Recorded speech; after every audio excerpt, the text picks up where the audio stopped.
பலனளிப்பார். ஆமென். இது பேதுருவுக்கும் இயேசுவுக்கும் இடையில் உள்ள ஒரு சம்பாஷணையும் அவர் சீசர்களுக்கு சொன்ன காரியத்தையும் நாம் பார்க்கிறோம். இயேசு கிறிஸ்து தம்முடைய பாடுகளையும் அதே நேரத்தில் உயிரோடு எழும்ப போகிற காரியங்களை குறித்து பேசின போது பேதுரு என்ன சொல்றாருன்னா, ஆண்டவரே, இது உமக்கு நேரிடக்கூடாது, இது உமக்கு சம்பவிப்பது இல்லை என்று அவரை கடிந்து கொள்ள தொடங்கினார். உண்மையாகவே இந்த கடிந்து கொள்ளுதல் ஒரு வேளை பேதுருவிடத்தில் வந்திருந்தாலும் ஆண்டவர் அதை நல்லா பார்த்து பேதுருவை பார்த்து அவனுக்குள்ளாக இருந்து இயேசு கிறிஸ்துவுக்கும் சபைக்கும் எதிராக இருக்கிற சாத்தானுடைய சத்தத்தை அறிந்து அவர் என்ன சொல்றாருன்னா, எனக்கு பின்னாக போ சாத்தானே, நீ எனக்கு இடலாய் இருக்கிறாய், தேவனுக்கு ஏற்றவைகளை சிந்தியாமல் மனுஷருக்கு ஏற்றவைகளை சிந்திக்கிறாய் என்றார். அது மாத்திரமல்ல, அவர் சீசர்களை நோக்கி என்ன சொன்னார்னா, ஒருவன் என்னை பின்பற்றி வர விரும்பினால் இது அவர்களுடைய விருப்பம். ஆண்டவர் யாரையும் கம்பல் பண்றது கிடையாது. என்னை பின்பற்ற வர விரும்பினால் நிச்சயமாகவே இயேசு கிறிஸ்துவை பின்பற்றுவது போல ஒரு பாக்கியமான வாழ்வு இந்த உலகத்துல கிடையாது. அவன் தன்னைத்தான் வெறுத்து தன் சிலுவை எடுத்துக்கொண்டு என்னை பின்பற்ற கடவன். அப்ப என்ன சொல்றாரு, என்னை பின்பற்றி வர வேண்டுமேயானால் முதலாவது தன்னை வெறுக்கணும், சுய சித்தத்தை சுய விருப்பங்களை வெறுக்கணும். அதே நேரத்தில் சிலுவைன்னு ஒண்ணு ஒவ்வொருத்தருக்கும் இருக்கு, அதை தூக்கணும், அது வேணான்னு சொல்லக்கூடாது. அடுத்தது, எடுத்துக்கொண்டு என்னை பின்பற்ற கடவன். சிலுவை ஒரு கேவலமானது, அசிங்கமானது, கஷ்டமானது, பாரமானது, விருப்பப்படத்தகாதது ஆகிலும் அந்த சிலுவை தனக்குள்ள சிலுவையை தூக்கி கொண்டு என்னை பின்பற்றி வரணும். அதே நேரத்தில் 25ஆம் வசனத்துல தன் ஜீவனை ரட்சிக்க விரும்புகிறவன் அதை இழந்து போவான். என் நிமித்தமாக தன் ஜீவனை இழந்து போகிறவன் அதை கண்ட ஜீவன் சொல் வாழ்வு. இன்னைக்கு உலகத்துல நம்ம வாழ வேண்டும் என்று எல்லாரும் நினைக்கிறாங்க. ஆனால் நமக்கு ஒரு விருப்பம் இருக்கணும், நான் இயேசுவின் பின்னால போக நான் துணிஞ்சிட்டேன், அவர் பின்னால போகணும். எதற்காக? நித்திய ஜீவனை அவரோடு கூட நான் போய் அவரை போல உயிரோடு எழும்ப வேண்டும் என்கின்ற விருப்பத்தோடு அவரை பின்பற்ற வேண்டும். இந்த விருப்பம் எப்ப வரும் அப்படின்னு சொல்லும்போது, இந்த விருப்பம் நம்முடைய சிந்தையை பொறுத்து இருக்கிறது. எப்படின்னா, தேவனுக்கு ஏற்றவைகளை சிந்திக்கிற ஒரு கூட்டம் உண்டு, மனுஷருக்கு ஏற்றவைகளை சிந்திக்கிற இன்னொரு கூட்டம் உண்டு. நாம் எந்த கூட்டத்துல இருக்கணும்னா, தேவனுக்கு ஏற்றவைகளை சிந்திக்கிற கூட்டத்துல இருக்கணும். ஆண்டவருக்கு ஏற்றவை, நமக்காக ஜீவனை கொடுத்த தேவனுக்கு ஏற்றவைகளை சிந்திக்கிற கூட்டத்திலே நாம இருந்தோமேயானால் நாம என்ன சொல்லுவோம்னா, சாத்தானே எனக்கு பின்னாக போ, நீ எனக்கு இடரலா இருக்கிறாய். ஆகவே இன்றைக்கு இடரலை நாம் வரவழைத்து கொள்வதற்கு ஒரு காரணம் நமது சிந்தை, எண்ணங்கள். இந்த உலகத்துக்கு ஏற்ற வண்ணமாக உலகத்தின் காரியங்கள்ல நமது சிந்தையை பதித்து இந்த உலகத்துல நன்றாக வாழணும் தான் இல்லைன்னு ஆண்டவர் சொல்லலை, வாழ வேணான்னு சொல்லலை, நல்லா ஆத்துமா வாழ்வது போல எல்லாவற்றிலும் வாழ்ந்துரு. ஆனால் பிசாசு என்ன சொல்லுவான்னா, இதெல்லாம் வேணாம் உனக்கு, சாத்தா என்ன சொல்ல, இதெல்லாம் வேணாம், அதெல்லாம் எப்பயோ வரப்போகுது, இது ஏன் இதை பிடிச்சி ஏன் கவலைப்படுற, உனக்கு தேவை இதெல்லாம் வேணும், இதெல்லாம் நான் தர்றேன். ஆனால் அல்டிமேட்டா அவனுடைய என்னன்னா, அவனை வணங்கு, வர்ஷிப் மீ. இயேசு கிறிஸ்துவை வஞ்சிக்க நினைச்ச அந்த பிசாசு நமக்கு எதிராளி. இன்னைக்கு அவன் ஆக்டிவா இருக்கிறான். ஆகவே நம்முடைய சிந்தையிலே ஒரு தீர்மானத்தை நாம் எடுத்துக்கொள்ள வேண்டும். எதன்னா, நாம் தேவனுக்கு ஏற்றவைகளை சிந்திக்கிற மக்களாக நாம் இருக்கணும். அவர் பின்னாலே இயேசுவின் பின்பற்றி போக நமக்கு விருப்பம் இருக்கணும். நம்மை வெறுக்கணும், சிலுவை எடுக்கணும், அவரை பின்பற்றணும். ஜீவனுக்காக நாம் இந்த உலகத்திலே இல்லாமல் நித்திய ஜீவனை கண்டடையத்தக்கதாகவும், அதே நேரத்திலே இயேசு கிறிஸ்து மனுஷகுமாரன் 27ஆம் வசனத்துல மனுஷகுமாரன் மத்தேயு 16:27 மனுஷகுமாரன் நாம் பின்பற்றுகிற தேவன் தம்முடைய பிதாவின் மகிமை புரிந்தினவராய் தம்முடைய தூதரோடும் கூட வருவார் என்பதை அறிந்திருக்கணும். அவர் வருவார். சகோதர சகோதரிகளை, இன்னைக்கு எத்தனையோ காரியங்கள் மத்தியிலே உலகத்திலே நாம் வாழுகிறோம். ஆகிலும் நாம் தேவனுடைய பிள்ளைகளாக இருக்கிறோம், தேவனாலே தெரிந்து கொள்ளப்பட்டவர்களாக இருக்கிறோம், தேவனுக்கு ஏற்றவர்களை சிந்திக்கிறவர்களாக இருக்கிறோம். அதே நேரத்தில் ஆண்டவர் நமக்கு வேணும். நான் என்ன வெறுக்கணும், என் சிலுவையை நான் எடுத்துக்கணும், அவர் பின்னால போகணும். ஏன்னா தம்முடைய பிதாவின் மகிமை பொருந்தினோராய் தம்முடைய தூதர்களோடு அவர் வரப்போகிறார். அப்பொழுது அவனவன் கிரியைக்குத்தக்கதாக அவனவனுக்கு பலன் அளிப்பார். இந்த பலன், தேவன் கொடுக்கிற பலன் நமக்கு வேணும். அதே நேரத்தில் ஆண்டவர் சொல்லியிருக்கிறாரு, தன் ஜீவனை ரட்சிக்க விரும்புகிறவன் அதை இழந்து போவான். என் நிமித்தமாக தன் ஜீவனை இழந்து போகிறவன் அதை கண்டுகொள்வான். இன்னைக்கு எனக்கு ஆண்டவர், நான் தேவனை தேடும் போது எனக்கு ஆண்டவர் பேசின முதல் வசனம், ஒரு வாலிபர் மூலமாக 4th இயர் படிக்கிற ஒரு எலக்ட்ரிக்கல் இன்ஜினியரிங் ஸ்டூடெண்ட் மூலமாக எனக்கு பேசின முதல் வார்த்தை, மனுஷன் உலகம் முழுவதையும் ஆதாயப்படுத்தி கொண்டார். மனுஷனுக்கு இன்னைக்கு ஆசை என்ன? அவனுக்குள்ள பிசாசு விதத்தி இருக்கிற ஆசை, natural desire. he needs everything. இன்னைக்கு சின்ன பிள்ளையிலிருந்து வாலிப பிள்ளையிலிருந்து பெரியவங்க வரைக்கும் என்னன்னா, they are after things, after many things, after pleasure, after enjoyment. கண்களை நிச்சயம் கண்ணு பார்க்கிறது, காது கேட்கிறது, விரும்புகிற காரியங்கள் எல்லாம் செய்யணும் என்கின்ற ஆசை இருக்கிறது. அதனால் மனிதன் உலகம் முழுவதையும் ஆதாயப்படுத்தி கொண்டாலும் தன் ஜீவனை நஷ்டப்படுத்தினால் அவனுக்கு லாபம் என்ன? ஆக இந்த உலகம் முழுவதையும் ஆதாயப்படுத்தி கொள்ளுகின்ற ஒரு மனுஷனுக்குள்ள ஆசை என்னத்தை கொடுக்கின்றதென்றால் தன் ஜீவனுக்கு நஷ்டத்தை கொடுக்கிறது. இதுதான் இன்னைக்கு பிசாசு செய்கிற ஒரு அட்ராக்ஷன். அவனுடைய பிள்ளைகள் ஜீவனை நஷ்டப்படுத்தி கொண்டு இருக்கிறாங்க, ஜீவன் இழந்து இருக்கிறாங்க, அவங்களுக்கு உயிர் இல்லை, அவர்கள் மரித்தவர்கள். ஆவிக்குரிய விதத்திலே அவர்கள் மரித்தவர்கள். உலகத்தின் மக்கள் ஆவிக்குரிய விதத்திலே மரித்தவர்கள். ஆனால் நாமோ இயேசுவின் சத்தத்தை கேட்டு மறுபடி பிறந்து தேவனுடைய ஆவியினாலே புதுப்பிக்கப்பட்டு மறுபடி பிறந்தவர்களாக, ஆவியினாலே பிறப்பிக்கப்பட்டவர்களாக நாம் இருக்கிறோம். ஆக நமக்கு என்ன வேணும்? நமது ஜீவன் நமக்கு அவசியம், நம்முடைய ஆத்துமா நமக்கு அவசியம். நாம் நித்தியமாக நாம் தேவ சமூகத்திலே வாழ வேண்டும். நம்முடைய பிதாவின் மகிமை புரிந்தினவராய் நம்முடைய தூதரோடும் வரும்போது நமக்கு நம்முடைய கிரியைக்கு தக்கதாக பலனோடு அவர் வரணும். நமது கிருபை ஆண்டவர் நமக்கு எது கர்த்தருக்கு ஏற்ற கிரியைகளை செய்ய, தேவனுக்கு பிரியமான கிரியைகளை செய்ய, ஆண்டவர் நமக்கு பலன் கொடுக்கின்ற கிரியைகளை செய்யவே நம்மை இந்த உலகத்திலே அழைத்திருக்கிறார். எப்படி அழைச்சாரு? என்னை பின்பற்றி வா, சிலுவை எடுத்துக்கோ, உன்னை வெறுத்து என்னை பின்பற்றுவார். ஆகவே இந்த உலகத்துல இன்னைக்கு 2 இன்ஃப்ளூயன்ஸ் இருக்கு, devil's influence and God's influence. we should be able to say, get out Satan. பிசாசே ஓடிப்போனி, எனக்கு இடரலா இருக்கிற. எதுக்கு இடரலா இருக்கிற? என் ஜீவனை நான் காத்துக் கொள்வதற்கு நீ இடரலா. அவனோட விருப்பம்லாம் என்ன? அவனோடு நாம சேர்ந்துக்கணும், அவனோடு நாம போய் சேரணும். ஆண்டவருடைய விருப்பம் அவரோடு நாம சேரணும். அவர் வரும்போது நம்ம அவர் ஏற்றுக்கொள்ளணும்.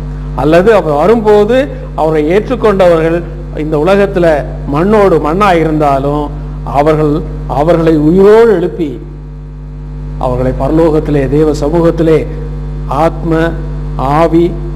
ஆவி ஆத்மா சரீரத்தோடு தேவ சமூகத்திலே நம்மை நிற்க வல்லவர்களாய். ஆகவே we should have God's influence and we should be ready to say, get away Satan, as Jesus said.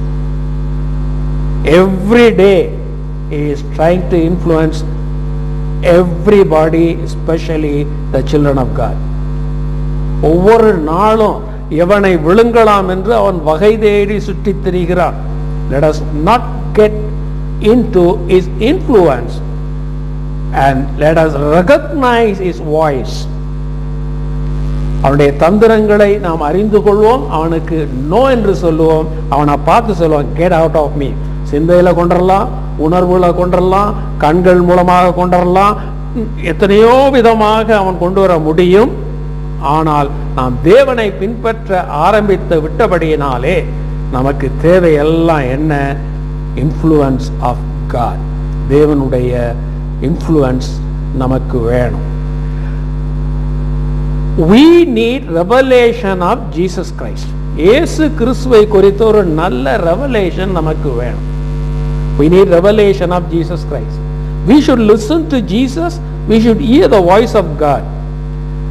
And we should understand it is good to be with Jesus and say, தேவனோடும் இயேசு கிறிஸ்துவோடும் பரிசுத்தவான்களோடும் கூட இருப்பது நல்லது என்பதை நாம் அறிந்து கொள்ள வேண்டும். இன்னைக்கு எத்தனையோ ஃப்ரெண்ட்ஸ் இருக்கிறாங்க, எத்தனையோ ரிலேட்டிவ்ஸ் இருக்கிறாங்க. ஆனால் நமக்கு எது தேவைன்னா தேவனுடைய பிள்ளைகள், ஃபெலோஷிப் ஆஃப் சை, கர்த்தருடைய பிள்ளைகள். எனக்கும் நிறைய ரிலேட்டிவ்ஸ் இருக்கிறாங்க, ஒவ்வொருத்தருக்கும் ரிலேட்டிவ் இருக்காங்க. the thicker relationship, the eternal relationship is better relationship, everlasting relationship. அந்த ரிலேஷன்ஷிப்போட இன்றைக்கும் இருக்க நமக்கு தெரியணும். இதைத்தான் நம்ம இயேசு கிறிஸ்துனுடைய மறுரூப காட்சியிலிருந்து நாம் உணர்ந்து கொள்ளக்கூடியதாக இருக்கிறது. மத்தேயு 17ஆம் அதிகாரத்துல இயேசு கிறிஸ்து யாரை கூட்டு போனானா?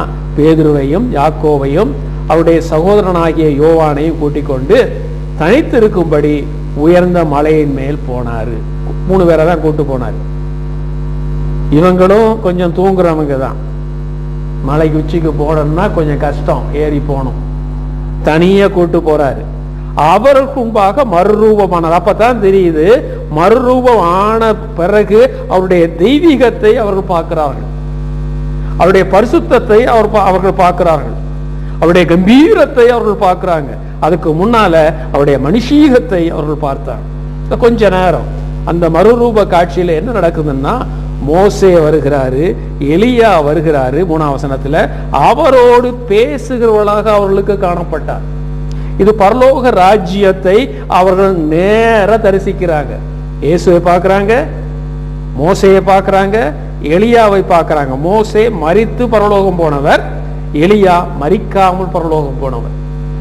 இயேசு கிறிஸ்துடைய வருகையிலே ஒரு கூட்டம் மரித்து பரலோகம் போக போகின்றது, இன்னொரு கூட்டம் மரியாமல் மறுரூபமாகி பரலோகம் போக போகிறது ஆண்டவரோட. அவர்களோடு பேசிக்கொண்டிருந்தார்கள்.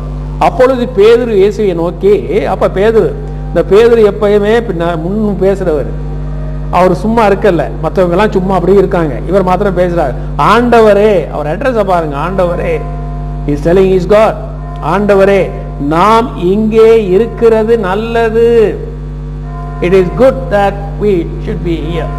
உண்மையாகவே நல்ல சகோதர சொல்றேன், எத்தனையோ நேரங்களை நாம இந்த உலகத்துல கழிக்கிறோம், எத்தனையோ விதமாக நாம கழிக்கிறோம். ஆனா ஒன்ன சொல்ல விரும்புறேன், தேவ சமூகத்திலே அவருடைய வார்த்தையை தியானிக்கும் போது இருக்கிற இன்பம், அங்கே இருக்கிற மகிழ்ச்சி, அங்கே இருக்கிற நம்பிக்கை, அப்பொழுது வருகிற விசுவாசம், அது நல்லது என்று ஒவ்வொரு நாளும் நாம் சொல்லணும். அதே நேரத்திலே பிசாசோடு இருக்கிற உறவு, இந்த உலகத்தின் பிரகாரமாக நாம் சிந்திக்கும் போது அவனுடைய இன்ஃப்ளூயன்ஸ் நமக்குள்ள வரும்போது அது தடங்களாக இருக்கிறது என்பதையும் நாம் உணரணும். So we have two influences, God's influence and devil's influence. We should be always in the influence of God and God people. பரிசுத்தவான்களோடும் பரிசுத்த தேவனோடும் பரிசுத்த வேதாகமத்தோடும் நமக்கு நல்ல ஒரு உறவும், ஜெபத்திலும் ஜெபத்திலும் நாம நல்லா தேவனுடைய வார்த்தையிலும் உறுதியாக இருக்கிற அந்த சந்தோஷம் பெரிசு. அப்ப இந்த நேரத்துல அவர்களுக்கு ஒரு வார்த்தை வருகிறது. அந்த வார்த்தை தேவனுடைய சமூகத்திலிருந்து வருகிறது. அவன் பேசுகையில் 5ஆம் வசனம், இதோ ஒளியுள்ள ஒரு மேகம் அவர்கள் மேல் நிழலிட்டது, இவர் என்னுடைய நேசகுமாரன், இவரில் பிரியமாய் இருக்கிறேன், இவருக்கு செவி கொடுங்கள், இவருக்கு செவி கொடுங்கள். அப்போ ஒரு அதிகாரமான வார்த்தை தேவ சமூகத்திலிருந்து, பரலோகத்திலிருந்து, பிதாவிடத்திலிருந்து ஒரு சத்தம் உண்டாயிற்று. அந்த சத்தத்தை கேட்டு இவங்களாம் நிக்க முடியல, எல்லாரும் செத்தவனை போல விழுந்தாங்க. So powerful God's voice, a command came. எப்படி? இவர்ல பிரியமா இருக்கிறேன், யார் மேலையும் சொல்லல, மோசே மேலேயோ எலியா மேலேயோ சொல்லல, இவர் மேல பிரியமா இருக்கிறேன், இவருக்கு செவி கொடுங்கள். இன்னைக்கு நமக்கு தேவை ஆண்டவராகி இயேசு கிறிஸ்துவுக்கு செவி கொடுக்கணும். அவர் என்ன சொல்றாரு? என்ன பின்பற்றி வர வேண்டாம், இப்படி வாங்க, செவி கொடுங்க. நாம் அதுக்கு செவி மடுப்போம், அதை நல்லா உணர்வோம், பிசாசை வெறுப்போம், உலகத்தை வெறுப்போம், உலகத்தின் காரியங்களை நாம தகர்த்தெறிவோம், ஆவிக்குரிய காரியங்களை நாம் கட்டிக்கொள்வோம்.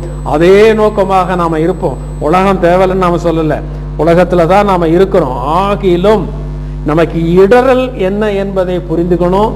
இடரல் கொடுக்கின்ற ஆவிகளை நாம் புரிந்து கொள்ளணும், இடரல் கொடுக்கிற மனிதர்களை நாம் புரிந்து கொள்ளணும். நம்மை கட்டி எழுப்பி ஒன்றாக சேர்த்து தேவ சமூகத்திலே நம்மை நிறுத்துகிறவர்களையும், தேவ சமூகத்திலே ஒருத்தர் நம்ம அட்வைஸ் பண்ணி அவர் வருகைக்கு நம்மை ஆயத்தப்படுத்தி மற்றவர்களுக்கும் அந்த செய்தியை சொல்லி, ஆண்டவர் வருகிறார், அவர் வருகிறார், தம் ஜீவனை நஷ்டப்படுத்தாதீங்க, இந்த உலகத்துக்கு பின்னால போகாதீங்க, பரலோக ராஜ்யம் என்று உண்டு, தேவன் ஒருத்தர் இருக்கிறார், பரிசுத்தவான்கள் இருக்கிறாங்க, பரிசுத்தவான்களோடு தேவன் இருக்கிறார். ஆகவே அந்த இடத்துக்கு நம்மை போக அழைத்து வர ஆண்டவராக இயேசு கிறிஸ்து வரப்போகிறார் என்ற செய்தியை நாம் சொல்ல நாம கடமைப்பட்டிருக்கிறோம். வந்தார், நமக்காக மரித்தார், நமக்காக உயிரோடு எழும்பினார், நமக்காக போதித்தார், நமக்காக இந்த உலகத்திலே வாழ்ந்தார், நமக்காக பரலோகம் சென்றார், நமக்காக அங்கே ஸ்தலங்களை ஆயத்தப்படுத்துகிறார். அங்கிருந்து நமக்காக வர அவர் ஆயத்தமாய் இருக்கிறார். என்னைக்கு பிதா போ சொல்றாரோ அந்த நிமிஷத்துல ஆண்டவர் வந்து ஒரே நிமிஷத்துல நாம் அவரோடு கூட சேர்க்கப்பட்டு நாம் அவரோடு நித்தியமாக அவரோடு கூட போகிறோம். ஹல்லேலூயா, பிரைஸ் காட்.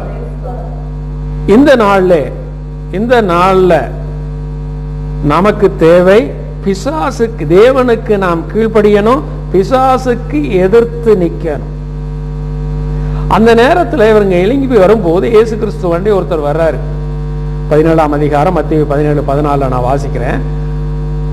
அவர்கிட்ட வந்து முழங்கால் படியிட்டு, என் மகனுக்கு இறங்குங்க, அவன் சந்திர ரோகியாய் கொடிய வேதனைப்படுகிறான், அடிக்கடி தீயிலும் அடிக்கடி ஜலத்திலும் விழுகிறான், அவர்களை உம்முடைய சீசலிடத்தில் கொண்டு வந்தேன்.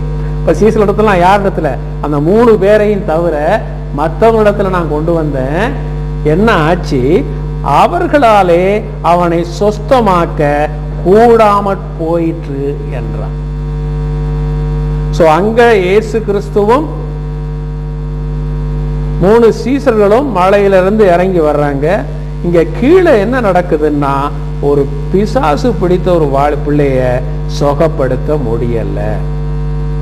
இயேசு அவளை கடிந்து கொள்ள என்ன சொல்றாரு?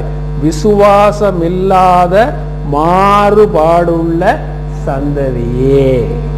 அப்ப மாறுபாடுள்ள சந்ததினா என்னது?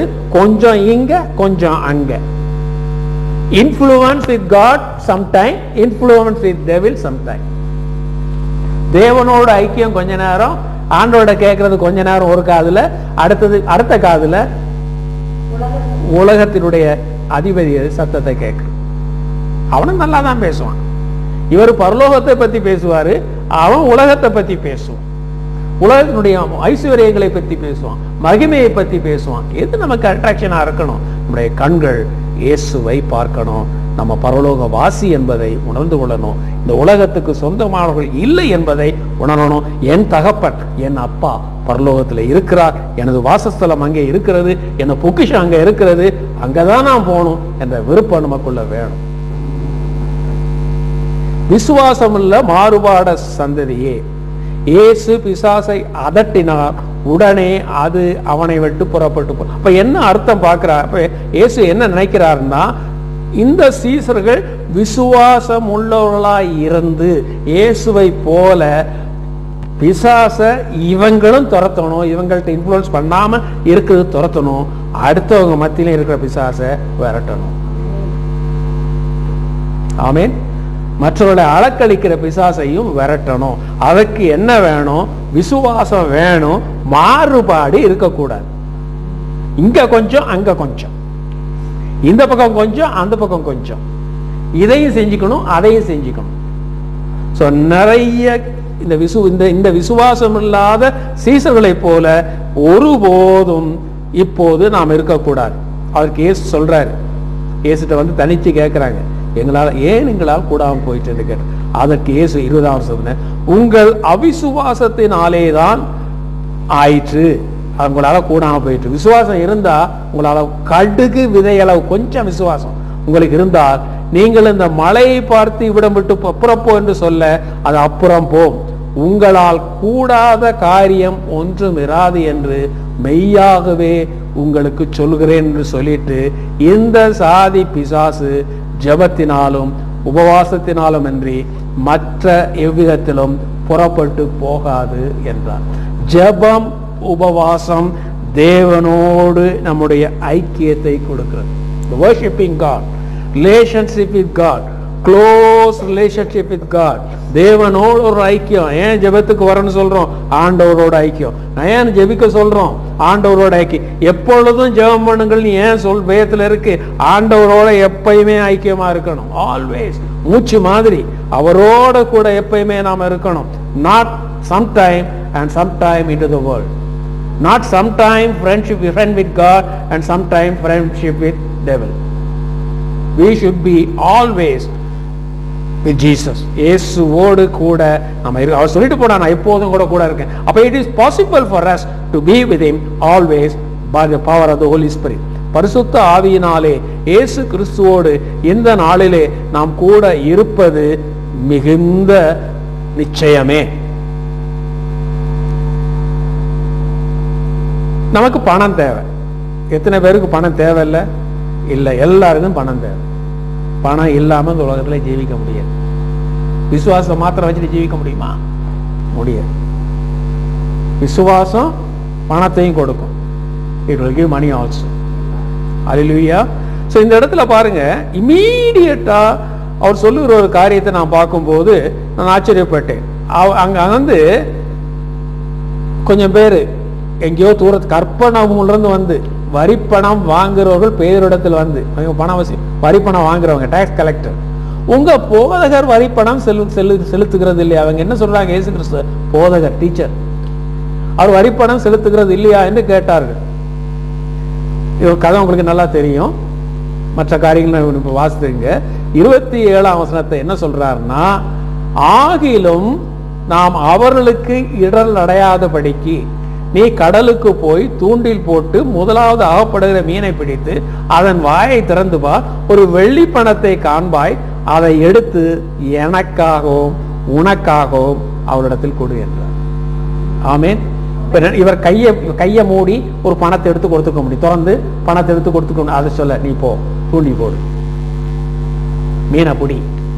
So God, if you are tuned to God, நாம் தேவனோடு கூட ஐக்கியமாக தேவ சமூகத்திலே இருக்கும் போது, பண தேவைகள் நமக்கு வரும்போது, அது 5 பைசாவா இருக்கட்டும், அது 5 கோடியா இருக்கட்டும், whatever it may be, it is immaterial for God. நமக்கு கொஞ்சம் பெருசா தெரியலாம், 5000 சின்னதா தெரியலாம், 5 லட்சம்னா கொஞ்சம் பெருசா தெரியலாம், 5 கோடி இன்னும் பெருசா தெரியலாம், but it is not big any amount of money for God.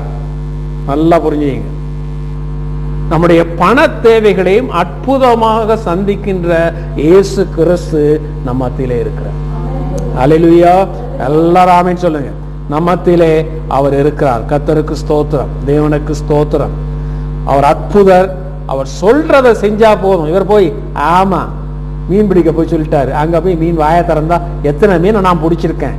இவர் என்னமோ இன்னைக்கு சொல்றாரு, பிடிச்சா மீனுக்கு வாய்க்குள்ள, நான் ஆயிரக்கணக்கு எத்தனையோ நாட்கள் நான் மீன் பிடிச்சிருக்கிறேன், எத்தனையோ மீனை பிடிச்சிருக்கிறேன், ஒரு மீன் வாயில கூட ஒரு நாளும் வெள்ளிக்காசை நான் பார்த்ததில்லை. இவர் சொல்றாரு, ஆனா இவர் சொன்னதை செஞ்சாரு, வெள்ளிக்காசு கிடைச்சி அதை அவர் கொடுத்தாரு. ஆமென். Praise God. மனுஷன் வந்து ஆவி, ஆத்துமா, சரீரம் ஆண்டவராகிய இயேசு கிறிஸ்து தம்மை போல நம்மை படைத்திருக்கிறார், ஆவியாக, ஆத்துமாவாக, சரீரமாக. 3 ட்ரினிட்டி. 1 தெசலோனிக்கேயர் 5ஆம் அதிகாரம் 23ஆம் வசனத்துல நாம பார்க்கிறோம், சமாதானத்தின் தேவன் தாமே உங்களை முற்றிலும் பரிசுத்தமாக்குவாராக, உங்கள் ஆவி, ஆத்மா, சரீரம் முழுவதும் நம்முடைய கர்த்தராகிய இயேசு கிறிஸ்து வரும்போது குற்றமற்றதாய் இருக்கும்படி காக்கப்படுவதாக. உங்களை அழைக்கிறவர் உண்மை உள்ளவர். He is calling you. If you want to come, come. Follow me. I will make you. You want to come, deny yourself. Take your cross. Follow me. I will take care of your spirit, soul and body. How? It will be kept perfect, without blame, without spot. குற்றமற்றதாய் இருக்கும்படி காக்கப்பட அவர் செய்ய வல்லவராக இருக்கிறார். நம்மால நம்ம ஆவியை சுத்திகரிக்க முடியாது, ஆத்மாவை சுத்திகரிக்க முடியாது, சரீரத்தை சுத்திகரிக்க முடியாது.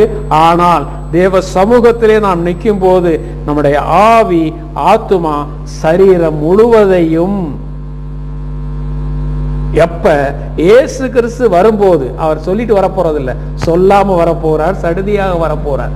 அந்த நேரத்திலையும் குற்றமற்றதாக காக்கப்படுவதாக என்று சொன்ன இந்த கட்டளையை நம்மை அழைக்கிறவர் உண்மை, அழைத்தவர் அல்ல, அழைக்கிறவர். His calling is always there. அவருடைய அழைப்பு எப்பயும் இருக்கு, எனி மூமெண்ட், எந்த நேரத்திலையும். ஒருத்தன் சிலுவையிலிருந்து அவரை அழைச்ச, ஆண்டவரே நீங்க உங்களுடைய ராஜ்யத்துல வரும்போது என்ன நினைச்சுக்கீங்கன்னு சொன்னா, இன்னைக்கு என்னோட கூட பரதேசில் இருப்பாய்ன்னு சொன்னார். கர்த்தருக்கு ஸ்தோத்திரம். அழைக்கிறவர் உண்மை உள்ளவர். இன்றைக்கும் அந்த அழைப்பு உங்களுக்கும் எனக்கும் உண்டு. Turn completely 100% to follow him.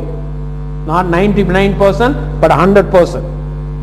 நம்மை அழைக்கிறவர் உண்மை உள்ளவர். இன்றைக்கு கிருபையினாலே நாம் ரட்சிக்கப்பட்டிருக்கிறோம். By the grace we have been saved. ஆனால் கிரியைகளை அவர் பார்க்கிறார். கிருபையினாலே ரட்சிக்கப்பட்டிருக்கிறோம். அவர் வரும்போது கிருபையை பார்க்கல, கிரியையை பார்க்கிறார். அவர்களுடைய கிரியைகளுக்கு ஏற்ற வண்ணமாக அவர் பதில் கொடுப்பார். So today by grace we are being sanctified, purified and preserved to do good works. நல்ல காரியங்களை, நல்ல வேலைகளை செய்யறதுக்கு ஆண்டவர் நம்மை ஆயத்தப்படுத்துகிறார். நம்ம ஆண்டவராகி தேவனை அறியணும். அவரை அறிகிற அறிவின் மேன்மைக்காக எல்லாவற்றையும் நஷ்டம் என்றும் குப்பை என்றும் என்ன தெரியணும். அல்லேலூயா. எல்லா நஷ்டம், எல்லாம் குப்பை. குப்பையை சேர்ங்க வேணும் தான், குப்பை கொஞ்சம் வேணும்னு சொல்லல. அந்த மீன் வாயில ஒரு சின்ன குப்பை இருந்துச்சு, அவர் பார்வையில் அது குப்பை. ஆனா நமக்கு அது வெள்ளிப்பா காசு. வரி எடுக்கிறவங்களுக்கு அதுக்கு அது பணம். ஆனா நமக்கு என்ன வேணும்? விசுவாசம் வேணும், பரிசுத்தம் வேணும், நல்ல கிரியைகள் வேணும். நம்ம நிறைய எல்லா குப்பைகளை சேர்த்திருக்கிறதுனால அவர் நம்மை பாராட்ட போறதில்லை. எவ்வளவு தூரம் நாம தேவ ராஜ்யத்திலே ஐஸ்வர்யத்தை சேர்த்திருக்கோம் என்பதுதான் அவர் பார்க்க போகிறார். சகோதர சகோதரர்களே, நம்மை நாம் ரட்சித்துக்கணும், ஆண்டவருடைய ரட்சிப்பை நாம் ஏற்றுக்கொள்ளணும், மற்றவர்களுக்கு செய்தியை சொல்லணும். இந்த சீசன்ல கொண்டு போய் காட்டினதே நோக்கம் அதுதான். அவரை பார்த்தாங்க, பேதுரு எழுதுறாரு, யோவான் எழுதுறாரு, நமக்காக எழுதி வச்சிருக்கிறாரு, காரியங்கள் எழுதி வச்சிருக்காரு. அவனை பார்த்தோம். இன்னைக்கு வேத வசனத்தை பாருங்க, வேத வசனத்துக்குள்ள பாருங்க. காலம் கடைசியால் இருக்கிறோம், சீக்கிரமா வரப்போகிறாரு, இதெல்லாம் அவர் சொல்லிக்கிட்டு இருக்காரு. ஆக இன்றைக்கு ஆவியிலே மரித்தவர்கள், ஆவியிலே உயிர்ப்பிக்கப்பட்டவர்கள் என்று 2 கூட்ட ஜனங்கள் இருக்கிறாங்க. கிறிஸ்தவர்களுக்குள்ள இருக்காங்க, உலகத்திலே இருக்கிறாங்க. சோ இன்னைக்கு இந்த சத்தியங்களை, இந்த மறுரூபமாகிற காட்சியை இந்த உலகத்துக்கு அவர் காட்டல, குறிப்பாக சீசர்களுக்கு தான் காட்டினாரு. அவர்களுக்கு சொன்னாரு, நான் உயிரோடு எழும்புற வரைக்கும் இதை யார்ட்ட என்ன செய்யாதீங்க, சொல்லாதீங்க. So attitude and motive of those saved are entirely different from the normal human of this world. Our attitudes and our motive, because we are saved, It is really, really different from a normal human of this world. So இது ஏன்னா because our attitude and motive is influenced by God. தேவனாலே அது influence பண்ணப்பட்டதுனால அது மாற்றமா இருக்கிறது. இந்த உலகத்துல இருக்கிற spiritually dead, they are in the influence of devil and they will think according their master. அவனுக்கு உலகம் தான், உலகத்துல இருக்கிற வரைக்கும் அனுபவிச்சுட்டு போட்டோம், நல்லாவே அனுபவிக்கட்டும். ஸோ நாம் ஆவிக்குரியவர்களாக, ஆவியினாலே உயிர்ப்பிக்கப்பட்டவர்களாக, நாம் தேவ சமூகத்திலே ஒரு ஜீவனை பெற்றுக்கொண்டவர்களாக நாம் இருக்கிறபடியினாலே தொடர்ந்து ஆவியானவருடைய இன்ஃப்ளூயன்ஸுக்குள்ளேயே இருந்து ஜெயங்கொள்ளுகிறவர்களாக நாம் இருக்க வேண்டும் என்பதுதான் தேவனுடைய விருப்பமாய் இருக்கிறது. ஜெயங்கொள்ளுகிறவன் யாரு? கர்த்தருடைய வார்த்தையை கேட்கிறவன். வீழ்ந்து போகிறவன் யாரு? பிசாசனுடைய வார்த்தையை கேட்கிறவன். மாறுபாடுள்ளவன் யாரு? இந்த ரெண்டையும் கேட்கிறவன்.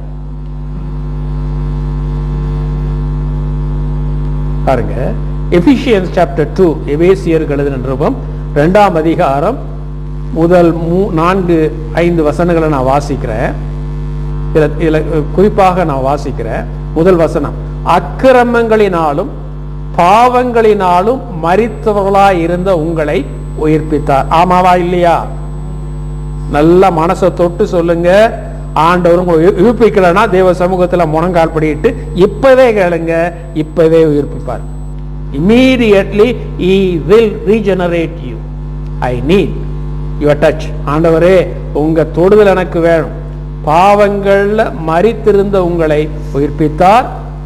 அவைகளில் நீங்கள் முற்காலங்களில் இவ்வுலக வாழ்வுக்கு ஏற்றபடியாகவோ கீழ்ப்படியாமையின் பிள்ளைகளிடத்தில் இப்பொழுது கிரியை செய்கிற ஆகாயத்து அதிகார பிரபுவாகிய ஆவிக்கு ஏற்றபடியாகவும் நடந்து கொண்டீர்கள். அப்ப என்னன்னா, மறுபடி பிறக்காதவங்க, உயிர்ப்பிக்கப்படாதவங்க எந்த ஆவியின் அதிகாரத்துக்குள்ள இருக்கிறாங்க?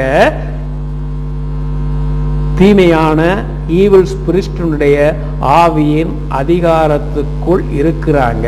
இவங்களுக்கு என்ன இருக்கோ? மாம்ச இச்சை. 3ஆம் வசனத்துல மாம்ச இச்சை, நமது மாம்சமும் மனசும் விரும்புவனைகளை செய்கின்ற காரியம். நல்லா நல்லா கேளுங்க, எல்லாரும் கேளுங்க. அந்த ஆவி என்ன இன்ஃப்ளூயன்ஸ் பண்ணணும்னா இச்சைகளை இன்ஃப்ளூயன்ஸ் பண்ணணும். மாம்ச இச்சைகள். மாம்சம்னா என்ன? நம்முடைய சோலும் இந்த சரீரமும் மாம்சம்னு வேதத்தில் நான் பின்னால சொல்றேன். இப்ப நம்ம சிந்தையில, நம்முடைய ஆவியில, அந்த மரித்த ஆவியில இன்ஃப்ளூயன்ஸ் பண்ணி அந்த ஸ்பிரிட் உள்ள ஆத்மாவோட பேசி, ஆத்மா சரீரத்தினுடைய காரியங்களை பெருசாக்கி சரீரத்தின் மாம்ச இச்சைகளையும் அந்த ஆத்மா நல்லா இச்சிக்கும். இச்சையின்படி நடந்து நமது மாம்சமும் மனசும் விரும்பினலை செய்து எப்படி மாறி இருந்தோம்னா, கோபாக்கினையின் பிள்ளைகளாய் இருந்தோம். தேவ கோபத்துக்கு ஏற்றவர்களாய் இருந்தோம். பிசாசு தேவ கோபத்துக்கு ஏற்றவனா மாறிட்டான். அவனை முற்றிலுமாக அழிக்க போகிறாரு. அவனுடைய பிள்ளைகளும் அப்படித்தான் இருக்க போறாங்க. நாம் அவனுடைய பிள்ளைகள் அல்ல. தேவனோ இரக்கத்தில் ஐஸ்வர்யம் உள்ளவராய் நம்மை அன்பு கூர்ந்து தம்முடைய மிகுந்த அன்பினாலே அக்கிரமங்களில் மரித்தவர்களாய் இருந்த நம்மை கிறிஸ்துவினுடைய உயிர்ப்பித்தார். கிருபையினாலே ரட்சிக்கப்பட்டீர்கள். கிருபையினாலே ஒன்னும் நாம செல்லல. ஆண்டவரே என்னை உயிர்ப்பிங்க, நீ தேவை. ஆண்டவரே, உம்மை பின்பற்றி வர நான் தீர்மானம் எடுக்கின்றேன். ஆண்டவரே, உலகம் என் பின்னே, சிலுவை என் முன்னே. I have decided to follow you, no turning back. ஒரு தீர்மானத்தோடு ஆண்டவரின் பின்னால போனா நித்திய மகிமை உண்டு, நம்முடைய ஆவியிலே உயிர்த்தெழுதல் உண்டு, தேவனோடு உள்ள உறவு உண்டு, தேவ பிரசன்னம் உண்டு, தேவ பிரகாசம் உண்டு, தேவனோடு ஒரு ஐக்கியம் உண்டு, தேவ அன்பு உண்டு, தேவ மகிமை உண்டு. 8ஆம் வசனத்துல கிருபையினாலே விசுவாசத்தை கொண்டு ரட்சிக்கப்பட்டீர்கள், இது உங்களால் உண்டானதல்ல, தேவனுடைய ஈவு. எதுக்காக ரட்சிக்கப்பட்டோம்? ரட்சிக்கப்பட்டது ஒரு பெரிய பெருமையை சொல்றதுக்கு இல்ல, அதுக்கல்ல. ஏன்னா இதை சொல்லக்கூடாதுன்னு நம்முடைய ரட்சிப்பு தேவன் கொடுத்த ஈவு. விசுவாசத்தை கொண்டு ரட்சிக்கப்பட்டீர்கள். அவரிடத்துல போறோம், தாழ்மையா போறோம், உணர்ந்து கொண்டோம், ரட்சிக்கப்பட்டோம். ஆனால் எதற்காக? நற்கிரியைகளை செய்கிறதுக்கு. 10ஆம் வசனம், நற்கிரியைகளை செய்கிறதுக்கு நாம் கிறிஸ்து இயேசுக்குள் சிருஷ்டிக்கப்பட்டு தேவனுடைய செய்கையா இருக்கிறோம். நல்லா பாருங்க, சீசர்கள் எல்லாம் பாருங்க, இயேசு கிறிஸ்துவ பாருங்க, என்ன நற்கிரியைகள் செஞ்சாங்க? சுவிசேஷத்தை அறிவிச்சாங்க, ஆண்டவருடைய வார்த்தையை பேசினாங்க, மக்களை ஆயத்தப்படுத்தினாங்க, தொழுது கொண்டாங்க, அப்போஸ்தலர் உபதேசத்தில் இருந்தாங்க, ஏகமா இருந்தாங்க, ஒன்றாக இருந்தாங்க, சத்தியத்தை சத்தியமாக போதித்தார்கள், ஏற்றுக்கொண்டார்கள், ஆவிக்குள்ளாக வளர்ந்தார்கள், ஒரு பரலோக நல்ல தேவனுடைய மாளிகையாக வளர்ந்தாங்க. அவர்களுக்காக தேவனுக்காக நல்ல ஆழமா தோண்டி கற்பாறையின் மேலே கட்டடங்களை கட்டினாங்க. அவர்கள் ஞானம் உள்ளவர்களாக இருந்தாங்க, ஞானம் உள்ள ஸ்திரீகளை போல இருந்தாங்க. அப்படியாக நாமும் நற்கிரியைகளை செய்வதற்கு, நற்கிரியைன்னு சொல்லும் போது சோஷியல் ஒர்க்னு நினைக்காதீங்க. சோஷியல் ஒர்க் அது எல்லாரும் பண்றாங்க, உலகத்தாரும் பண்றாங்க, எல்லா சமயத்தாரும் பண்றாங்க. ஆனால் இன்னைக்கு ஆத்தும ஆதாயம், அதுக்கு பின்னு அவங்களுக்கு செய்ய வேண்டிய காரியம், விசுவாசிகளுக்கு செய்ய வேண்டிய காரியங்கள், விசுவாச மத்தியில செய்ய வேண்டிய காரியங்கள், இவைகளைத்தான் ஆண்டவர் நற்கிரியைகள் சொல்றாரு. இன்னுமாக நல்ல கிரியைகள், தேவனுடைய கிரியைகள் நம்ம திறந்து போகணும். பிசாச துரத்தணும், ஆண்டவருக்கு கீழ்ப்படியணும், தேவனை போல மாறணும், மற்றவர்களும் அதற்கு அழைக்கணும். ஆண்டவருக்கு இல்ல, நம்ம அழைக்கணும். காரணம் ஆண்டவரிடத்துல அழைக்கணும், பரலோக ராஜ்யத்தை குறித்து பேசணும், பிசாசுக்கு இடம் கொடுக்க கூடாது, ஆவியிலே நடத்தப்படும். பாருங்க, ரோமர் 8ஆம் அதிகாரம் 5ஆம் வசனத்துல, மாம்சத்தின் படி நடக்கிறவர்கள் மாம்சத்துக்குரியவர்களை சிந்திக்கிறார்கள், ஆவியின்படி நடக்கிறவர்கள் ஆவிக்குரியவர்களை சிந்திக்கிறார்கள். இன்னைக்கு நம்முடைய சிந்தனை மாம்சத்துக்குரியதா இருந்ததா அல்லது ஆவிக்குரியா இருந்ததா அல்லது ரெண்டும் சேர்ந்து இருந்ததா நமக்கு தெரியும். நம்முடைய சிந்தையானது ஆவிக்குரியவைகளை சிந்திக்கிறவர்களாக நாம இருக்கணும். ஏன்னா 6ஆம் வசனம், மாம்ச சிந்தை மரணம், மாம்ச சிந்தை மரணம். இந்த சிந்தை தேவனிடத்திலிருந்து வருகின்ற சிந்தை அல்ல. இந்த சிந்தை மரணத்தை கொடுக்கின்ற பிசாசிடத்திலிருந்து வருகிற சிந்தை. ஆவிய மரிக்க வைக்கும், சரீரத்தை அல்ல. நல்ல சரீரத்தை கொழுக்க வைக்கும். சரீர ஆசைகளை, இன்ப ஆசைகளை அல்லது உலக ஆசைகளை எல்லாவற்றையும் பெற்றுக்கொள்ள, என்ன கும்பிடு, எல்லாத்தையும் நான் தர்றேன்னு சொன்னார் இயேசுக்கே. கவனம், மாம்ச சிந்தை மரணம், ஆவியின் சிந்தையோ ஜீவனும் சமாதானமுமாக. ஆமென். இந்த ஜீவன், இந்த சமாதானம் நமக்குள்ள இருந்து ஜீவனும் வெளிப்படணும், சமாதானமும் வெளிப்படணும். ஹல்லேலூயா. இவைகளே நல்ல கிரியைகள். எப்படி எனில், மாம்ச சிந்தை தேவனுக்கு விரோதமான பகை, தேவனுக்கு விரோதமான பகை. 8ஆம் வசனம், மாம்சத்துக்கு உட்பட்டவர்கள் தேவனுக்கு பிரியமா இருக்க மாட்டார்கள். தேவனுக்கு பிரியமா இருக்க மாட்டார்கள், குடும்பத்துக்கு பிரியமா இருக்க மாட்டார்கள், தாய் தகப்பனுக்கு பிரியமா இருக்க மாட்டார்கள், கணவனுக்கு பிரியமா இருக்க மாட்டார்கள், புருஷனுக்கு மனைவிக்கு பிரியமா இருக்க மாட்டார்கள். ஒருவேளை சமுதாயத்தை எல்லாம் ஆதாயப்படுத்த முடியும், ஆனால் அவர்கள் தேவனுக்கு பிரியமாய் இருக்க மாட்டார்கள்.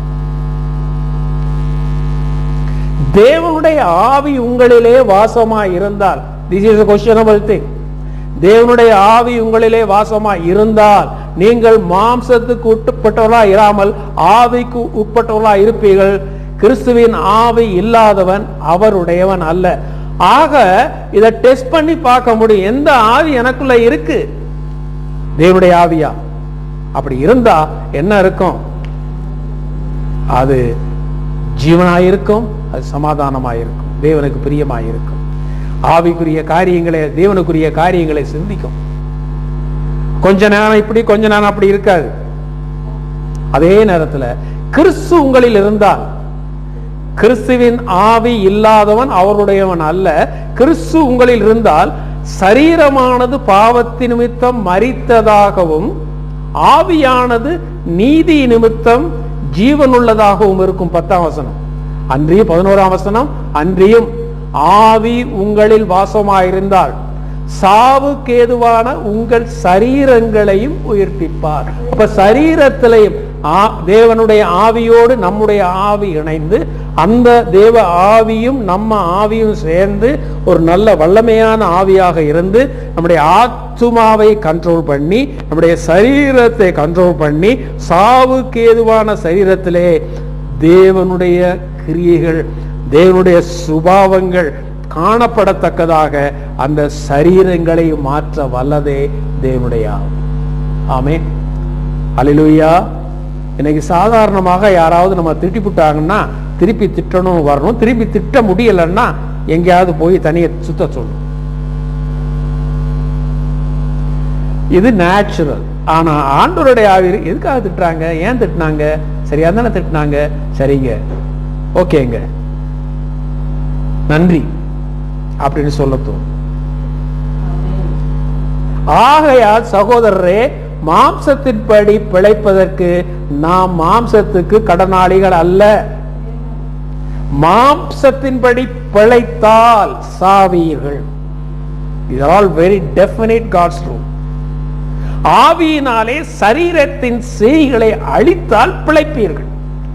அல்லேலூயா. சோ பரிசுத்த ஆவியானவர் நமக்கு கொடுக்கப்பட்டதின் நோக்கம் அல்லேலூயா பரண்டு புரளுவதற்கு இல்ல, சத்தம் போடுவதற்கு மாத்திரம் இல்ல, தேவனை துதிப்பதற்கு மாத்திரம் அல்ல, ஆவியினாலே சரீரத்தின் செய்களை அழிப்பதற்காக, அந்த கிரியைக்காக ஆண்டவர் ஆவியை நமக்கு கொடுத்திருக்கிறார். ஆவியை பெறாதவங்க இந்த காரியத்தை செய்ய முடியாத. ஆண்டவரே உடைய ஆவியினாலே என்னை நிரப்புங்கன்னு சொல்லுங்க, அவர் நிரப்புவார். விசுவாசிங்க, தேவ ஆவி உங்களிடத்துல வரும். அந்த ஆவி இருந்தா தான் ஆண்டவருடைய வார்த்தைகள் புரியும். அந்த ஆவி இருந்தா தான் ஆவிக்குரிய காரியங்களை கொண்டு கொள்ள முடியும். அந்த ஆவி இருந்தா தான் ஆவியாகிய உண்மையாகிய வார்த்தைகளை புரிந்து கொள்ள முடியும். அந்த ஆவி நம்முடைய ஆவியோடு சேர்ந்து தேவ சித்தத்தை செய்ய, தேவனுடைய சிந்தையை செய்ய, தேவனுடைய விருப்பத்தை செய்ய, தேவனுக்கு ஏற்ற காரியங்களை சிந்திக்க நமக்கு உதவி செய்கிற ஆவியா இருக்கிறது. It will control our brain, it will control our body, it will control our soul also. Hallelujah.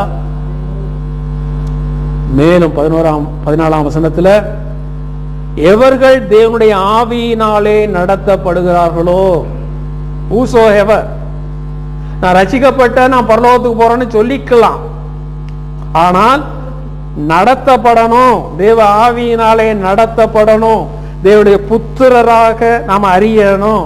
தேவ ஆவியினாலே நடத்தப்படுகிறாளோ அவர்கள் தேவனுடைய புத்திரராயிருப்பார். என்னைக்கோ ஒரு நாள் ஆண்டவரே உம்மை ஏற்றுக்கொள்ள எல்லாம் கூட்டத்தோட போயிட்டு ஜெபம் பண்ணிட்டு, அப்பா ஞானஸ்நானம் எடுத்தாச்சு, பரிசுத்தாவி பெற்றாச்சு, முடிஞ்சாஞ்சு நினைக்காதீங்க. ஆவியினாலே, ஆவியை பெற்று ஆவியினாலே நாம் நடத்தப்படணும். அழைக்கிறார், ஒவ்வொரு நாளும் ஆண்டவர் அழைக்கிறார், ஒவ்வொரு நிமிஷமும் தேவன் அழைக்கிறார். அழைக்கிறவர் உண்மையுள்ளவர், அவர் அப்படியே செய்வார். அவருடைய நோக்கம் எல்லாம் என்ன? கரை திரையற்றதாக ஆவி ஆத்மா சரீரம், சரீரம் ஆத்மா ஆவின்னு சொல்லல, ஆவி ஆத்மா சரீரம். ஆவி ஆத்மாவை இன்ஃப்ளூயன்ஸ் பண்ணணும், ஆத்மா சரீரத்தை இன்ஃப்ளூயன்ஸ் பண்ணணும். ஹல்லேலூயா. So by of the influence each one of us will know about our condition. நாம எந்த ஆவியை உடையவர்களா இருக்கிறோம், மாறுபாடுள்ளவர்களா இருக்கிறோமா, அல்லது மாறாது தொடர்ந்து இயேசு கிறிஸ்துவை பின்பற்றி பரிசுத்தத்தின் மேல பரிசுத்தத்தை பெற்றுக்கொள்கிறவர்களாக naturally we are being transformed like unto Jesus Christ இருக்கிறோம் என்பது நமக்கு நாமே நம்மை சோதித்து அறிந்தா நமக்கு தெரியும். இதுல குறை இருந்தா நிறைவாக்குகிற தேவன் நம் மத்தியில இருக்கிறார். இப்பொழுதே கேளுங்க, உங்களை நிறைவாக்குற தேவன் உங்களை நிறைவாக்கி நாம் பிழைத்திருக்கும்படி செய்ய அவர் வல்லவராய் இருக்கிறார். ஹல்லேலூயா, பிரைஸ் காட். பிழைத்திருக்கிறவர்கள் 2 கொரிந்தியர் 5ஆம் அதிகாரம் 15ஆம் வசனத்துல பிழைத்திருக்கிறவர்கள் தங்களுக்கென்று பிழைத்திருக்காமல் தங்களுக்காக மரித்து எழுந்தவருக்கென்று பிழைத்திருக்கும்படி அவர் எல்லாருக்காகவும் மரித்தார் என்று நிர்தாரிக்க. அப்ப நம்ம வாழ்றது யாருக்காக? எனக்காகவா? என்ன சொல்லுவாங்க, பிள்ளைய பார்த்து சொல்லுவாங்க, பா உனக்காக தான் வாழ்றேன். கணவனை பார்த்து சொல்லலாம், உனக்காகத்தான் நான் வாழ்றேன். மனைவியை பார்த்து சொல்லலாம், உனக்காகத்தான் வாழ்றேன். அப்பா உனக்காகத்தான். பிள்ளைகளை பார்த்து, பேர பிள்ளைகளை பார்த்து, உனக்காகத்தான் வாழ்றேன். கொஞ்ச நாள் என் உயிருக்கு உனக்காகத்தான். நாம் வாழுவது நமக்காக அல்ல, மற்றவர்களுக்காக அல்ல. நாம் வாழுவது இயேசுவுக்காகவே. நம்மை சுத்திகரிக்கிற, பரிசுத்தப்படுத்துகிற, நம்மை தகுதிப்படுத்துகின்ற, மகிமைப்படுத்துகிற, நமக்காக பிதாவிடத்திலே பரிந்து பேசுகிற, நமக்காக மரித்து உயிரோடு எழும்பி திரும்ப வர இருக்கிற இயேசுவுக்காக வாழணும். அவர் பின்னாலதான் போகணும். அவர் தான் நமக்கு வாழ்க்கை. அல்லேலூயா, பிரைஸ் காட். சோ இப்படி இருந்தா, இப்படி இருக்கிறவன் தான் ஒருவன் கிறிஸ்துவுக்குள் இருந்தால் புது சிருஷ்டியாயிருக்கிறான். புது சிருஷ்டி, நியூ கிரியேஷன். எல்லாம் புதுசா மாறிடும், எல்லாம் தேவனால உண்டாயிடும். So God will do his work. When we decide to live for Jesus, God will do his work in us, in you, in me, in us, with us. ஆண்டவருக்காக நாம் பிழைக்கிறோம், ஆண்டவருக்காக நாம் உழைக்கிறோம், ஆண்டவருக்காக நாம் குடிக்கிறோம், ஆண்டவருக்காக நாம சாப்பிடுறோம், ஆண்டவருக்காக எல்லாம் நாம செய்யறோம் அப்படின்னு தீர்மானம் எடுத்தால் ஆண்டவர் சந்தோஷப்படுவார். அதே நேரத்திலே நம்மை புது சிருஷ்டியாக மாற்றி எல்லாவற்றையும் புதிதாக்கி தேவனாலே உள்ள காரியங்கள் நமக்குள்ள இருப்பதை நாம் உணர முடியும். மற்றவங்களும் பார்ப்பாங்க. God, people will see God in you. People will see the nature of God in you, in me, in us. That's a good thing. Hallelujah. Devil demands our worship. God desires our worship in spirit and truth. ஆண்டவராகிய இயேசு கிறிஸ்து பிதாவும் உண்மையோடும் ஆவியோடும் சொல்லல, ஆவியோடும் உண்மையோடும் அவரை தொழுது கொள்ளுகிறதை விரும்புகிறார். So this is important. யோவான் 4ஆம் அதிகாரம் 23ஆம் வசனத்துல இயேசு கிறிஸ்து சொல்றாரு, உண்மையாய் தொழுது கொள்ளுகிறவர்கள், இஸ் காட், நமக்காக மரிச்சவர், நம்மை உண்டாக்கினவர், நம்மை புதிதாக்குகிறவர், எல்லா தேவனுடைய கிரியைகளையும் நமக்குள்ளே வைக்கிறவர், மகிமையை வைக்கிறவர், பரிசுத்தத்தை வைக்கிறவர், விசுவாசத்தை வைக்கிறவர், அன்பை வைக்கிறவர், நம்பிக்கையை வைக்கிறவர், எதிர்பார்ப்பை வைக்கிறவர், அவரை உண்மையாய் தொழுது கொள்ளுகிறவர்கள் இருக்கணும். அப்படின்னா என்ன? பொய்யாய் தொழுது கொள் கூட்டமும் இருக்கு. True worshippers, false worshippers. But you and me, நாம 2 பேர், நாம உண்மையாக அவளை தொழுது கொள்ளாய் இருக்கணும். எப்படி இருக்கணுமா? அவர் சொல்றாரு, தொழுது வரும் உண்மையாய் தொழுது பிதாவை ஆவியோடும் உண்மையோடும் தொழுது கொள்ளும் காலம் வரும், அது இப்பொழுதே வந்திருக்கிறது. தம்மை தொழுது இப்படிப்பட்டுள்ள இருக்கபடி பிதாவானவர் விரும்புகிறார். அப்போ உண்மையாக ஆவியோடும் உண்மையோடும் அவரை தொழுது கொள்ளணும். அப்படின்னா என்ன அர்த்தம்? ஆவி தேவனுடைய ஆவியோடு இரண்டரை கலந்து, நாம இரண்டரை கலந்து அது உட்கார்ந்துகிட்டும் கலக்க முடியும். நம்ம எப்படி இருந்தாலும் கலக்க முடியும், தனியா போயும் கலக்க முடியும். ஒவ்வொரு நாளும் ஒவ்வொரு நிமிஷமும் தேவனோடு நம்முடைய ஆவி கலந்திருக்கும் போது ஆண்டவரை பிதா என்று நாம் அழைக்க முடியும். அது உண்மையான ஆராதனையா இருக்க முடியும். ஆண்டவருடைய சத்தம் நமக்கு கேட்கும், ஆண்டவருடைய விருப்பத்தை நாம செய்வோம். நம்முடைய வார்த்தைகள் கட்டுப்படுத்தப்பட்டதாக இருக்கும், நம்முடைய மாம்சம் எல்லாம் கட்டுப்படுத்தப்பட்டதாக இருக்கும், நம்முடைய சிந்தைகள் கட்டுப்பட்டதாக இருக்கும். தேவனுக்கு ஏற்ற சிந்தையை நமக்குள்ள இருக்கும். அப்படிப்பட்ட தொழுகையை ஆண்டவர் விரும்புகிறார். தேவன் ஆவியா இருக்கா? 24ஆம் வசனம், ஜான் 4:24. தேவன் ஆவியா இருக்கிறார், அவரை தொழுது கொள்ளுகிறவர்கள் ஆவியோடும் உண்மையோடும் அவரை தொழுது கொள்ள வேண்டும் என்றார். So it is a true worship, but it is a spiritual worship. ஆவியோடு.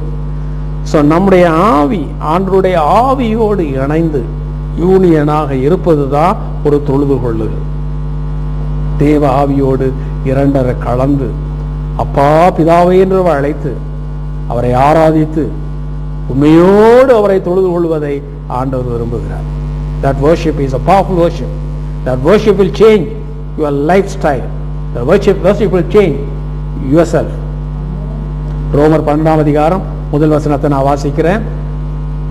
Union with God in spirit is for our transformation, like a train. Union with God in spirit for our transformation. நாம தேவ சமூகம் இன்னைக்கு வந்து போலியாக ஆண்டவரை தொழுது கொள்வது எப்படின்னா, ஞாயிற்றுக்கிழமை வருவாங்க, தொழுதுக்குவாங்க, திங்கட்கிழமை பழைய ஆளு.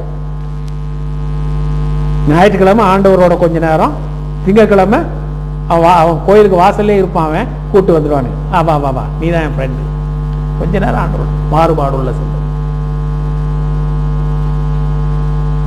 ரோமர் 12:1 நாம பார்க்கிறோம். சகோதரரே, நீங்கள் உங்கள் சரீரங்களை பரிசுத்தமும், சரீரங்களை பாருங்க, உங்கள் சரீரங்களை பரிசுத்தமும் தேவனுக்கு பிரியமான ஜீவ பலியாக ஒப்பு கொடுக்க வேண்டும் என்று தேவனுடைய இரக்கங்களை முன்னிட்டு உங்களை வேண்டிக் கொள்ளுகிறேன். இதுவே நீங்கள் செய்யத்தக்க புத்தியுள்ள ஆராதனை. சோ இந்த சரீரங்களை பரிசுத்தமாக கொடுக்கணும்னா நம்மால முடியாது. பிசாசு அந்த பரிசுத்தத்தை கெடுக்கும். இயேசு கிறிஸ்து அவருடைய ஆவியும் நமக்கு பரிசுத்தத்தை கொடுக்கும். So where we should cling to, தேவனோடும் தேவ ஆவியோடும் தேவனுடைய வார்த்தை, உண்மையான தேவனுடைய வார்த்தையோடும் நாம் ஐக்கியமாக இருக்கும் போது பரிசுத்தமாக நம்முடைய சரீரத்தை ஜீவ பலியாக, தேவனுக்கு பிரியமான ஜீவ பலியாக ஒப்பு கொடுக்க வேண்டும், ஒப்பு கொடுக்க முடியும். இதுவே நீங்கள் செய்யத்தக்க புத்தி உள்ள ஆராதனை. மற்ற ஆராதனைகள் எல்லாம் புத்தி இல்லாத ஆராதனை.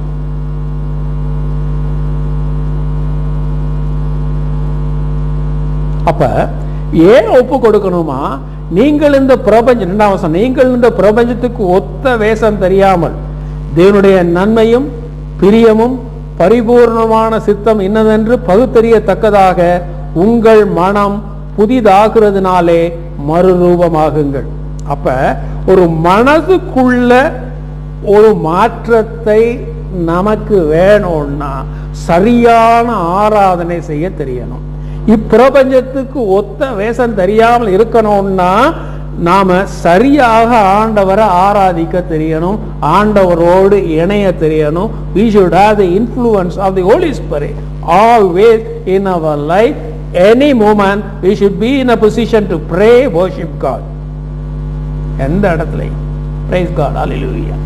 துதிக்கிறேன் ஆண்டவரே, என் சரீரத்தை உமக்கு ஒப்பு கொடுக்கிறேன் ஆண்டவரே, ஜீவனுள்ள பலியாக, பரிசுத்தமுள்ள பலியாக, தேவனுக்கு பிரியமான ஜீவ பலியாக என்ன ஒப்பு கொடுக்கிறேன் என்று தேவ சமூகத்திலே சொல்லும் போது தேவனுடைய நன்மையும் பிரியமும் பரிபூர்ணமான சித்தம் இன்னதென்று பகுத்தறியத்தக்கதாக உங்கள் மனம் புதிதாகிறதுனாலே மறுரூபமாகுங்கள். இந்த காரியம் என்ன செய்யுது? தேவனுடைய நன்மை, பிரியம், பரிபூர்ண சித்தம் இன்னதென்று நல்லா புரிஞ்சிக்க செய்து, அதே நேரத்தில் நமது மனதுக்குள்ள ஒரு மறுரூபத்தை, மனம் புதிதாகிறதுனாலே ஒரு மறுரூபத்தை கொடுக்கின்றது. மனம் புதிதாகிறதுனாலே சரீரமும் புதிதாகும். ஆமே, எண்ணங்களும் புதிதாகும், நம்பிக்கையும் புதிதாகும், வாழ்க்கையும் புதிதாகும், எல்லாம் புதிதாகும். பிரைஸ் காட், அல்லேலூயா.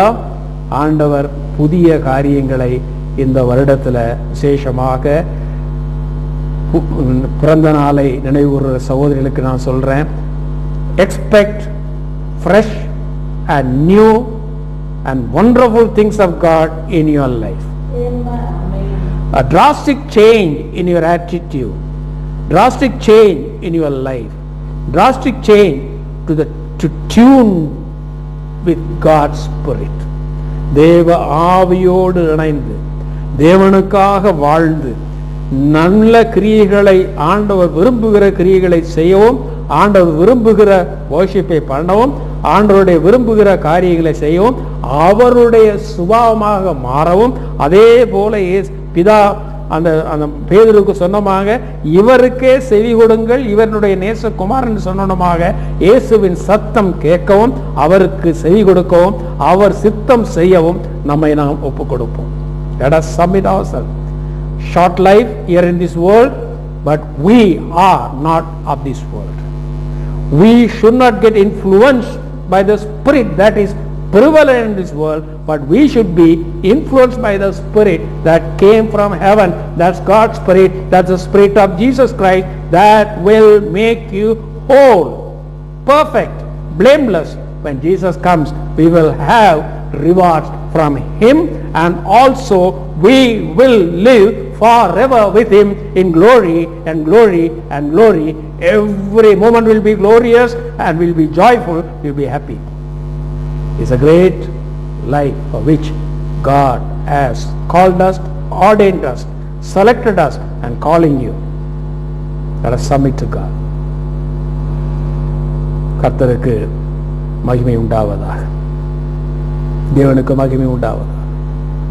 கொஞ்ச காலம் உலகம் மாயெல்லாம் கடந்து போகின்றது.